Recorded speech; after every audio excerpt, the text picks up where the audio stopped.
อิติปิโสภะคะวาอะระหังสัมมาสัมพุทโธวิชาจารณสัมปันโนสุขโตโลกวิทูอนุตตโรปุริสธรรมสารติสัทธาเทวมนุสสานังพุทโธภะคะวาสวากขาโตภะคะวตาธัมโมสันทิติโกอากาลิโกเอหิปัสสิโกโอปนัยโกปัจจัตตังเวทิตาโพวินยูหิติสุปฏิปันโนภะคะวะโตสาวกสังโฆอุชุปฏิปันโนภะคะวะโตสาวกสังโฆยายาปฏิปันโนภะคะวะโตสาวกสังโฆสามีจิปฏิปันโนภะคะวะโตสาวกสังโฆยะทิทังจัตตาริปุริสยุคานิอัตถปุริสบุคลาเอสะภะคะวะโตสาวกสังโฆอาหุนายโยปาหุนายโยทักขินายโยอัญชลีกรณิโยอนุตตรังปุญญาเขตังโลกัสสาติอิติปิโสวิเศษอิเสเสพุทธนาเมอิเมนาพุทธังโสอิโสตังพุทธปิตินะโมพุทธายะพระพุทธไตรรัตนญาณมณีนพรัตสีสหัสสะสุธรรมาพุทโธธัมโมสังโฆยะถาพุทโมนะพุทธบูชาธรรมบูชาสังฆบูชาอาคีทานังวรังคันทังสีวลีจมหาเทรังอาหังวันทามิตุระโตอาหังวันทามิธาตุโยอาหังวันทามิสัพพโสพุทธธรรมสังฆปูเชมิอรหังพุทโธอิติปิโสภควานะมามิหังสัมปะจิตฉามินาสังสีโมผมมาจะมหาเทวาสัพเพยัคฆาปรายันติผมมาจะมหาเทวาอภิราภาภวันตุเมมหาปุญโยมหาราโภภวันตุเมมิเตภาหุหติพุทธมะอาอุนะโมพุทธายะวิรัตโยวิรโคนายังวิรหิงสาวิรทาสีวิรทาสาวิรอิติโยพุทธัสสะมานีมามะพุทธัสสะสวาโหมสัมปติฉามิเพ่งเพ่งพาพาฮาฮาลือนะมาอาชาอุรังอังคุมุนะอุอายุยะนะมาสัจเจนะเมสัจจะวะภะนะโมโหตุอิติปิโสภะคะวาอะระหังสัมมาสัมพุทโธวิชาจารณสัมปันโนสุขโตโลกวิทูอนุตตโรปุริสธรรมสารติสัทธาเทวมนุสสานังพุทโธภะคะวาสวากขาโตภะคะวตาธัมโมสันทิติโกอากาลิโกเอหิปัสสิโกโอปนัยโกปัจจัตตังเวทิตาโพวินยูหิติสุปฏิปันโนภะคะวะโตสาวกสังโฆอุชุปฏิปันโนภะคะวะโตสาวกสังโฆยายาปฏิปันโนภะคะวะโตสาวกสังโฆสามีจิปฏิปันโนภะคะวะโตสาวกสังโฆยะทิทังจัตตาริปุริสยุคานิอัตถปุริสบุคลาเอสะภะคะวะโตสาวกสังโฆอาหุนายโยปาหุนายโยทักขินายโยอัญชลีกรณิโยอนุตตรังปุญญาเขตังโลกัสสาติอิติปิโสวิเศษอิเสเสพุทธนาเมอิเมนาพุทธังโสอิโสตังพุทธปิตินะโมพุทธายะพระพุทธไตรรัตนญาณมณีนพรัตสีสหัสสะสุธรรมาพุทโธธัมโมสังโฆยะถาพุทโมนะพุทธบูชาธรรมบูชาสังฆบูชาอาคีทานังวรังคันทังสีวลีจมหาเทรังอาหังวันทามิตุระโตอาหังวันทามิธาตุโย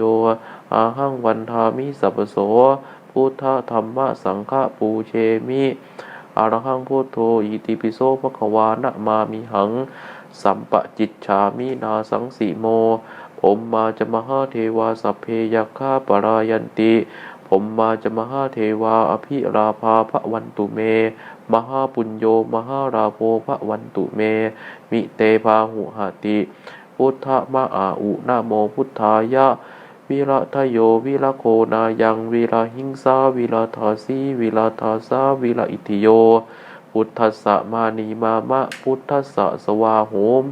สัมปติฉามิเพ่งเพ่งพาพาฮาฮาลือ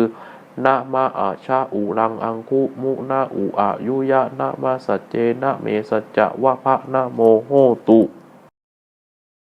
อิติปิโสภะคะวาอะระหังสัมมาสัมพุทโธวิชาจารณสัมปันโนสุขโตโลกวิทูอนุตตโรปุริสธรรมสารติสัทธาเทวมนุสสานังพุทโธภะคะวาสวากขาโตภะคะวตาธัมโมสันทิติโกอากาลิโกเอหิปัสสิโกโอปนัยโกปัจจัตตังเวทิตาโพวินยูหิติสุปฏิปันโนภะคะวะโตสาวกสังโฆอุชุปฏิปันโนภะคะวะโตสาวกสังโฆยายาปฏิปันโนภะคะวะโตสาวกสังโฆ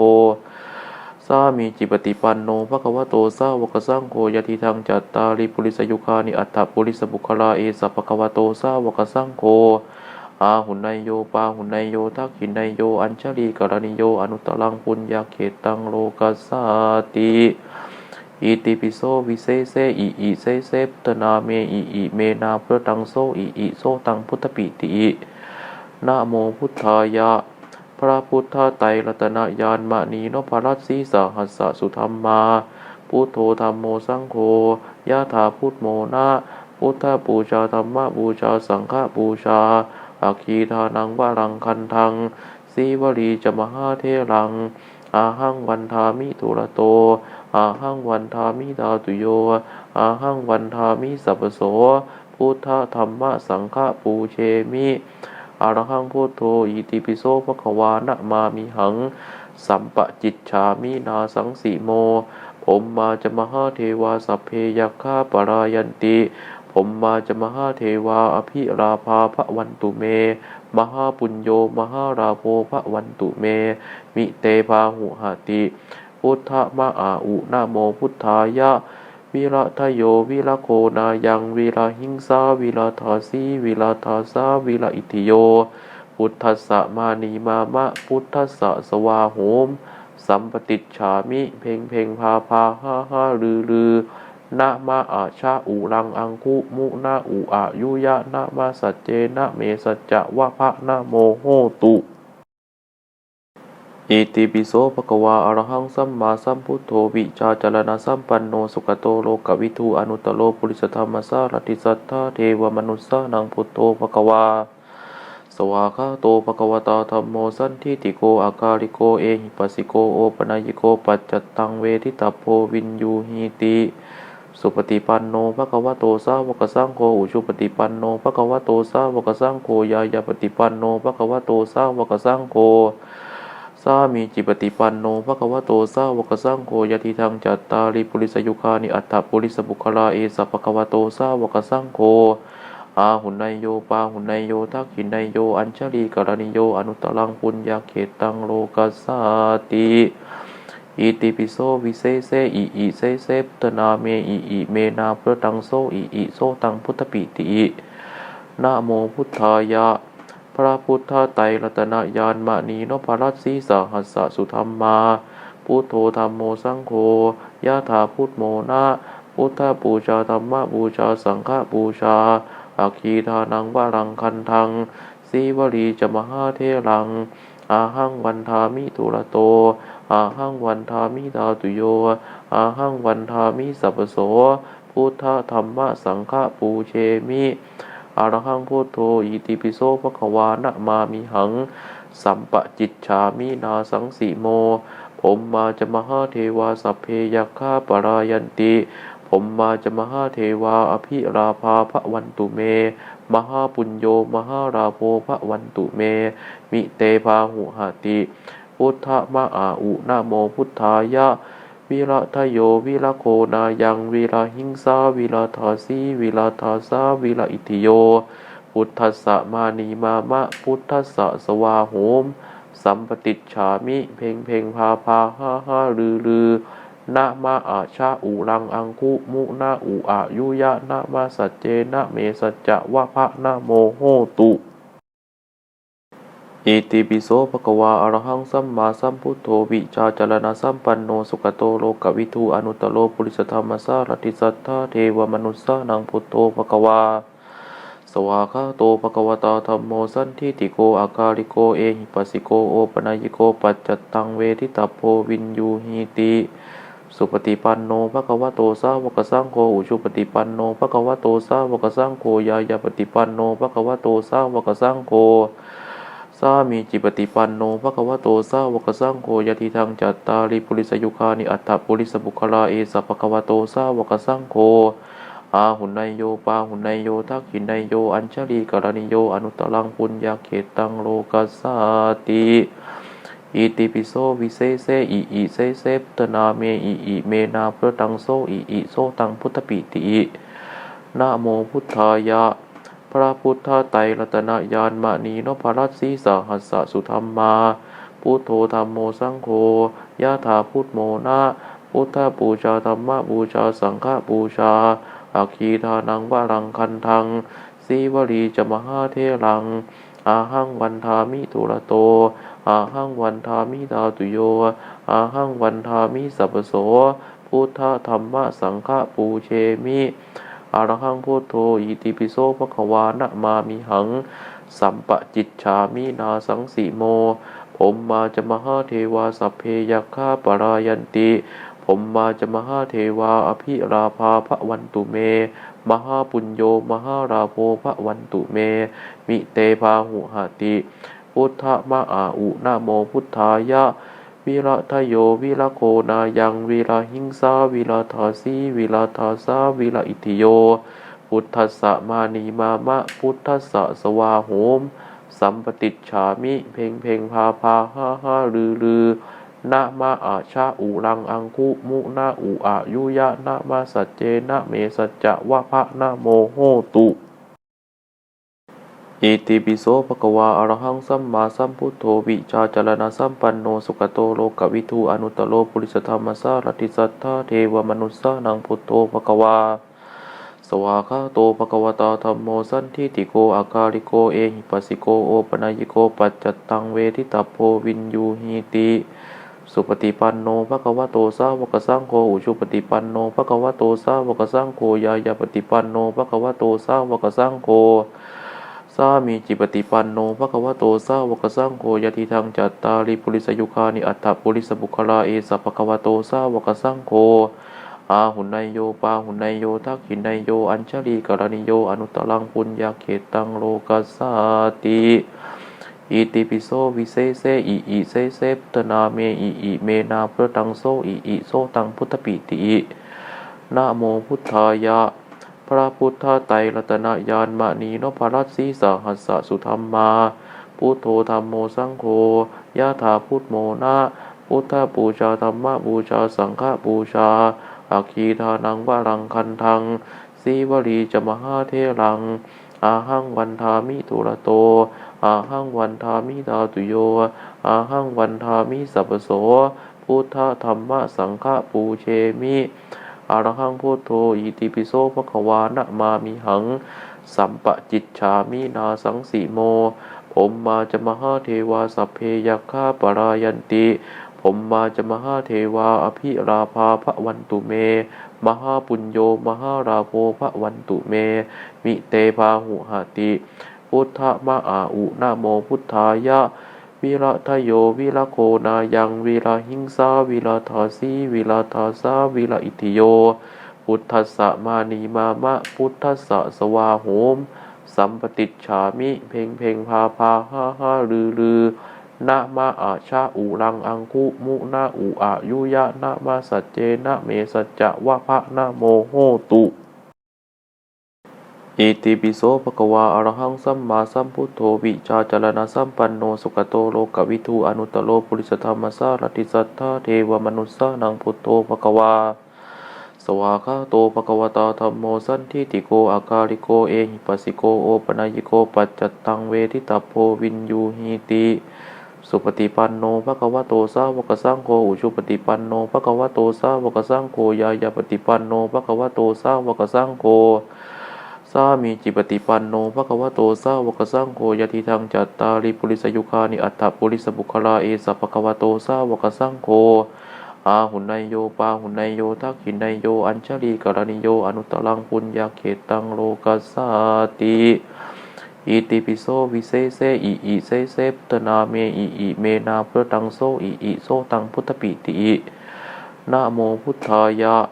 พระพุทธไตรรัตนญาณมณีนพรัตสีสหัสสะสุธรรมาพุทโธธัมโมสังโฆยะถาพุทโมนะพุทธบูชาธรรมบูชาสังฆบูชาอาคีทานังวารังคันทังสีวลีจมหาเทรังอาหังวันทามิตุระโตอาหังวันทามิธาตุโยอาหังวันทามิสัพพโสพุทธธรรมสังฆปูเชมิอรหังพุทโธอิติปิโสภควานะมามิหัง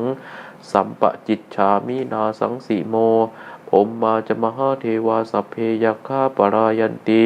ผ ผมมาจะมหาเทวาอภิราภาพระวันตุเมมหาปุญโญมหาราโภพระวันตุเมมิเตพาหุหติพุทธมะอาอุนะโมพุทธายะวิระทโยวิระโคนายังวิระหิงสาวิระทาสีวิระทาสาวิระอิติโยพุทธัสสะมานีมามะพุทธัสสะสวาโหมสัมปติจฉามิเพ่งเพ่งพาพาห้าห้าลือนะมาอาชาอุรังอังคุมุนะอุอายุยะนะมาสัจเจนะเมสัจจะวะภะนะโมโหตุอิติปิโสภะคะวาอะระหังสัมมาสัมพุทโธวิชาจารณะสัมปันโนสุขโตโลกวิทูอนุตตโรปุริสธรรมสารติสัทธาเทวมนุสสานังพุทโธภะคะวาสวากขาโตภะคะวตาธัมโมสันทิฏฐิโกอากาลิโกเอหิปัสสิโกโอปนัยโกปัจจัตตังเวทิตาโพวินยูหิติสุปฏิปันโนภะคะวะโตสาวกสังโฆอุชุปฏิปันโนภะคะวะโตสาวกสังโฆยายาปฏิปันโนภะคะวะโตสาวกสังโฆสามีจิปฏิปันโนภะคะวะโตสาวกสังโฆยะทิทังจัตตาริปุริสยุคานิอัตถปุริสบุคลาเอสะภะคะวะโตสาวกสังโฆอาหุนายโยปาหุนายโยทักขินายโยอัญชลีกรณิโยอนุตตรังปุญญาเขตังโลกัสสาติอิติปิโสวิเศษอิเสเสพุทธนาเมอิเมนาพระตังโสอิโสตังพุทธปิตินะโมพุทธายะพระพุทธไตรรัตนญาณมณีนพรัตสีสหัสสะสุธรรมาพุทโธธัมโมสังโฆยะถาพุทโมนะพุทธบูชาธรรมบูชาสังฆบูชาอาคีทานังวารังคันทังสีวลีจมหาเทรังอาหังวันทามิตุระโตอาหังวันทามิธาตุโยอาหังวันทามิสัพพโสพุทธธรรมสังฆปูเชมิอะระหังพุทโธอิติปิโสภะคะวานะมามิหังสัมปะจิตฉามินาสังสีโมผมมาจะมหาเทวาสัพเพยัคฆาปรายันติผมมาจะมหาเทวาอภิราภาพระวันตุเมมหาปุญโญมหาราโภพระวันตุเมมิเตพาหุหติพุทธมะอาอุนะโมพุทธายะวิระทโยวิระโคนายังวิระหิงสาวิระทาสีวิระทาสาวิระอิติโยพุทธัสสะมานีมามะพุทธัสสะสวาโหมสัมปติจฉามิเพ่งเพ่งพาพาห้าห้าลือนะมาอาชาอุรังอังคุมุนะอุอายุยะนะมาสัจเจนะเมสัจจะวะภะนะโมโหตุอิติปิโสภะคะวาอะระหังสัมมาสัมพุทโธวิชาจารณะสัมปันโนสุขโตโลกวิทูอนุตตโรปุริสธรรมสารติสัทธาเทวมนุสสานังพุทโธภะคะวาสวากขาโตภะคะวตาธัมโมสันทิฏฐิโกอากาลิโกเอหิปัสสิโกโอปนัยโกปัจจัตตังเวทิตาโพวินยูหิติสุปฏิปันโนภะคะวะโตสาวกสังโฆอุชุปฏิปันโนภะคะวะโตสาวกสังโฆยายาปฏิปันโนภะคะวะโตสาวกสังโฆสามีจิปฏิปันโนภะคะวะโตสาวกสังโฆยะทิทังจัตตาริปุริสยุคานิอัตถปุริสบุคลาเอสะภะคะวะโตสาวกสังโฆ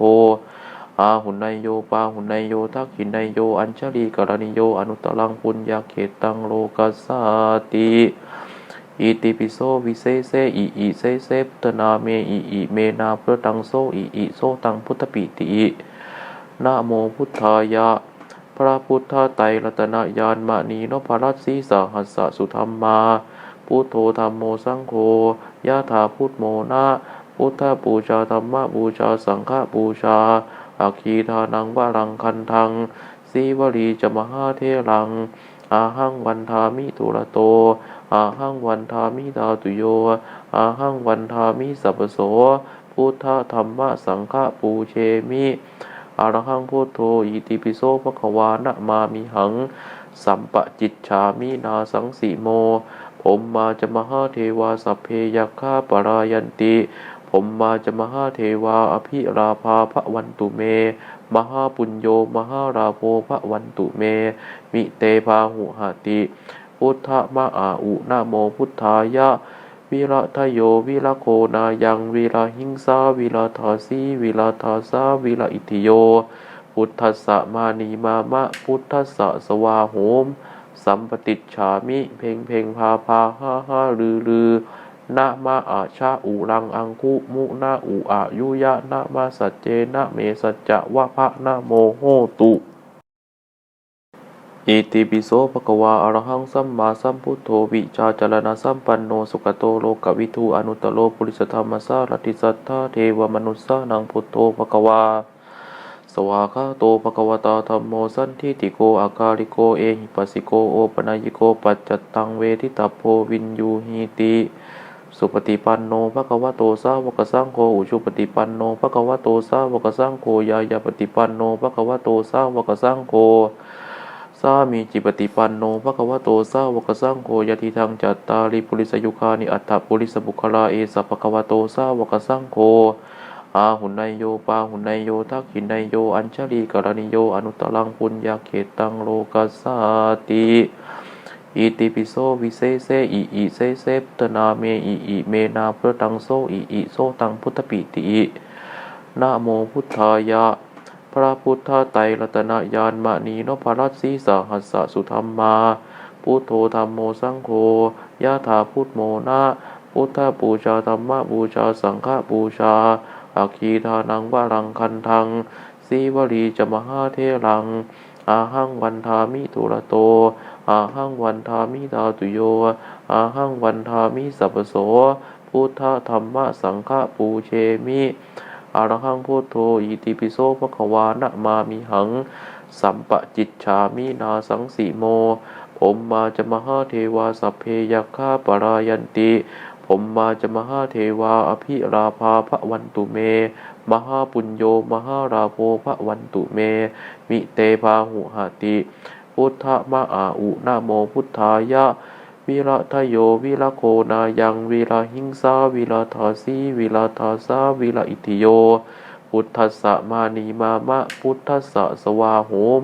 สัมปติจฉามิเพ่งเพ่งพาพาห้าห้าลือ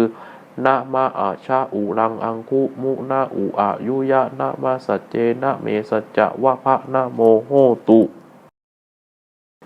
อิติปิโสภะคะวาอะระหังสัมมาสัมพุทโธวิชาจารณสัมปันโนสุขโตโลกวิทูอนุตตโรปุริสธรรมสารติสัทธาเทวมนุสสานังพุทโธภะคะวาสวากขาโตภะคะวตาธัมโมสันทิติโกอากาลิโกเอหิปัสสิโกโอปนัยโกปัจจตังเวทิตาโพวินยูหิติสุปฏิปันโนภะคะวะโตสาวกสังโฆอุชุปฏิปันโนภะคะวะโตสาวกสังโฆยายาปฏิปันโนภะคะวะโตสาวกสังโฆสามีจิปฏิปันโนภะคะวะโตสาวกสังโฆยะทิทังจัตตาริปุริสยุคานิอัตถปุริสบุคลาเอสะภะคะวะโตสาวกสังโฆอาหุนายโยปาหุนายโยทักขินายโยอัญชลีกรณิโยอนุตตรังปุญญาเขตังโลกัสสาติอิติปิโสวิเศษอิเสเสปตนาเมอิเมนาพระตังโสอิโสตังพุทธปิตินะโมพุทธายะพระพุทธไตรรัตนญาณมณีนพรัตสีสหัสสะสุธรรมาพุทโธธัมโมสังโฆยะถาพุทโมนะพุทธบูชาธรรมบูชาสังฆบูชาอาคีทานังวารังคันทังสีวลีจมหาเทรังอาหังวันทามิตุระโตอาหังวันทามิธาตุโยอาหังวันทามิสัพพโสพุทธธรรมสังฆปูเชมิอรหังพุทโธอิติปิโสภะคะวานะมามิหังสัมปะจิตฉามินาสังสีโมผมมาจะมหาเทวาสัพเพยัคฆาปรายันติผมมาจะมหาเทวาอภิราภาภวันตุเมมหาปุญโยมหาราโภภวันตุเมมิเตภาหุหติพุทธมะอาอุนะโมพุทธายะวิระทโยวิระโคนายังวิระหิงสาวิระทาสีวิระทาสาวิระอิติโยพุทธัสสะมานีมามะพุทธัสสะสวาโหมสัมปติจฉามิเพ่งเพ่งพาพาห้าห้าลือ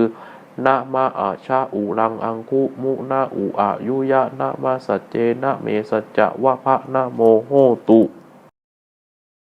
อิติปิโสภะคะวาอะระหังสัมมาสัมพุทโธวิชาจารณสัมปันโนสุขโตโลกวิทูอนุตตโรปุริสธรรมสารติสัทธาเทวมนุสสานังพุทโธภะคะวาสวากขาโตภะคะวตาธัมโมสันทิติโกอากาลิโกเอหิปัสสิโกโอปนัยโกปัจจตังเวทิตาโพวินยูหิติ สุปฏิปันโนภควโตสาวกสังโฆอุชุปฏิปันโนภควโตสาวกสังโฆยายาปฏิปันโนภควโตสาวกสังโฆสามีจิปฏิปันโนภควโตสาวกสังโฆยะทิทังจัตตาริปุริสยุคานิอัตถปุริสบุคลาเอสะภควโตสาวกสังโฆอาหุนายโยปาหุนายโยทักขินายโยอัญชลีกรณิโยอนุตตรังปุญญาเขตังโลกัสสาติอิติปิโสวิเศษอิเสเสพุทธนาเมอิเมนาพระตังโสอิโสตังพุทธปิตินะโมพุทธายะพระพุทธไตรรัตนญาณมณีนพรัตสีสหัสสะสุธรรมาพุทโธธัมโมสังโฆยะถาพุทโมนะพุทธบูชาธรรมบูชาสังฆบูชาอาคีทานังวารังคันทังสีวลีจมหาเทรังอาหังวันทามิตุระโตอาหังวันทามิธาตุโยอาหังวันทามิสัพพโสพุทธธรรมสังฆปูเชมิอรหังพุทโธอิติปิโสภควานะมามิหังสัมปจิตฉามินาสังสีโมผมมาจะมหาเทวาสัพเพยัคฆาปรายันติผมมาจะมหาเทวาอภิราภาภวันตุเมมหาปุญโยมหาราโภภวันตุเมมิเตภาหุหติพุทธมะอาอุนะโมพุทธายะวิรัตโยวิรโคนายังวิรหิงสาวิรทาสีวิรทาสาวิรอิติโยพุทธัสสะมานีมามะพุทธัสสะสวาโหมสัมปติจฉามิเพ่งเพ่งพาพาห้าห้าลือนะมาอาชาอุรังอังคุมุนะอุอายุยะนะมาสัจเจนะเมสัจจะวะภะนะโมโหตุ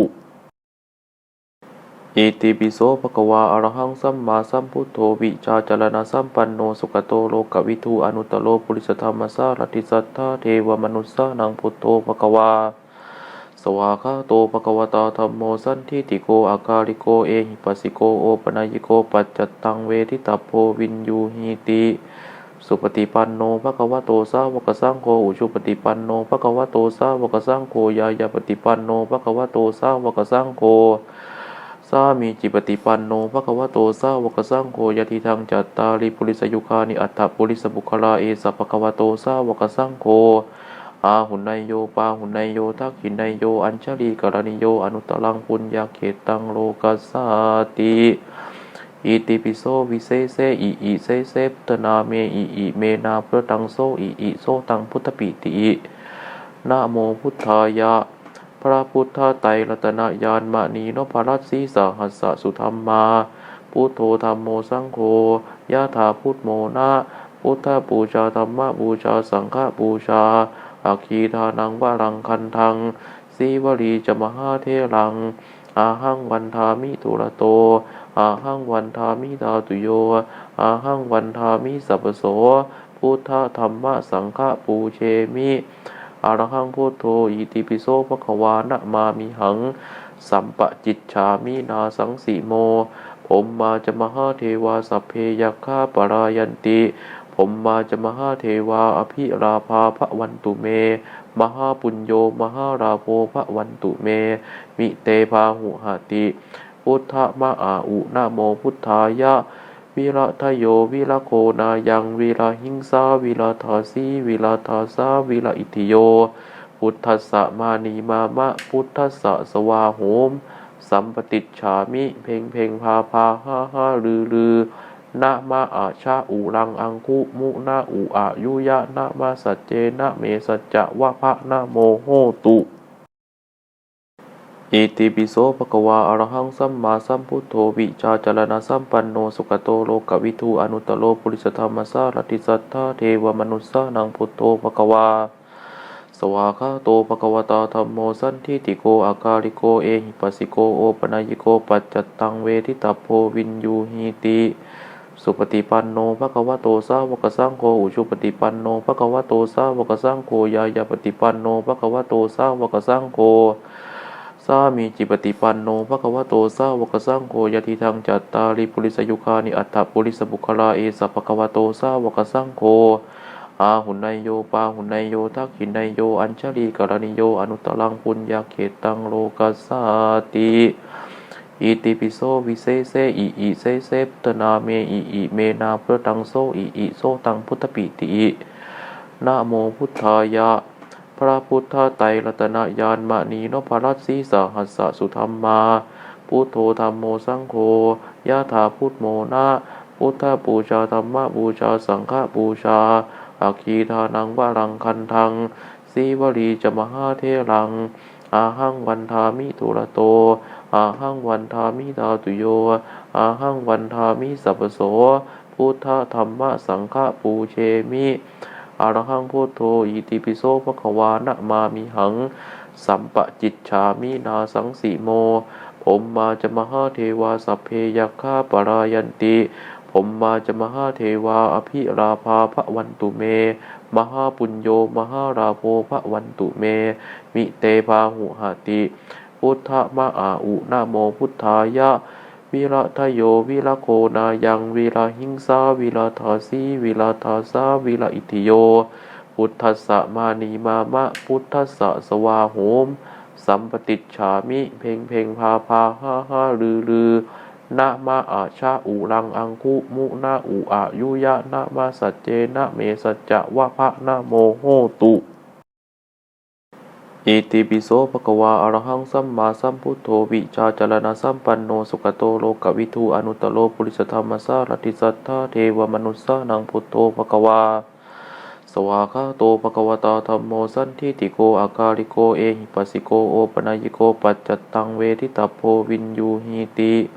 สุปฏิปันโนภะคะวะโตสาวกสังโฆอุชุปฏิปันโนภะคะวะโตสาวกสังโฆยายาปฏิปันโนภะคะวะโตสาวกสังโฆสามีจิปฏิปันโนภะคะวะโตสาวกสังโฆยะทิทังจัตตาริปุริสยุคานิอัตถปุริสบุคลาเอสะภะคะวะโตสาวกสังโฆอาหุนายโยปาหุนายโยทักขินายโยอัญชลีกรณิโยอนุตตรังปุญญาเขตังโลกัสสาติอิติปิโสวิเศษอิเสเสพุทธนาเมอิเมนาพุทธังโสอิโสตังพุทธปิตินะโมพุทธายะพระพุทธไตรรัตนญาณมณีนพรัตน์สีสหัสสะสุธรรมาพุทโธธัมโมสังโฆยะถาพุทโมนะพุทธบูชาธรรมบูชาสังฆบูชาอาคีทานังวรังคันทังสีวลีจมหาเทรังอาหังวันทามิทุระโตอาหังวันทามิธาตุโยอาหังวันทามิสัพพโสพุทธธรรมสังฆปูเชมิอรหังพุทโธอิติปิโสภะคะวานะมามิหังสัมปะจิตฉามินาสังสีโมผมมาจะมหาเทวาสัพเพยัคฆาปรายันติผมมาจะมหาเทวาอภิราภาภวันตุเมมหาปุญโยมหาราโภภวันตุเมมิเตภาหุหติพุทธมะอาอุนะโมพุทธายะวิระทโยวิระโคนายังวิระหิงสาวิระทาสีวิระทาสาวิระอิทิโยพุทธัสสะมานีมามะพุทธัสสะสวาโหมสัมปติจฉามิเพ่งเพ่งพาพาห้าห้าลือนะมาอาชาอุรังอังคุมุนะอุอายุยะนะมาสัจเจนะเมสัจจะวะภะนะโมโหตุ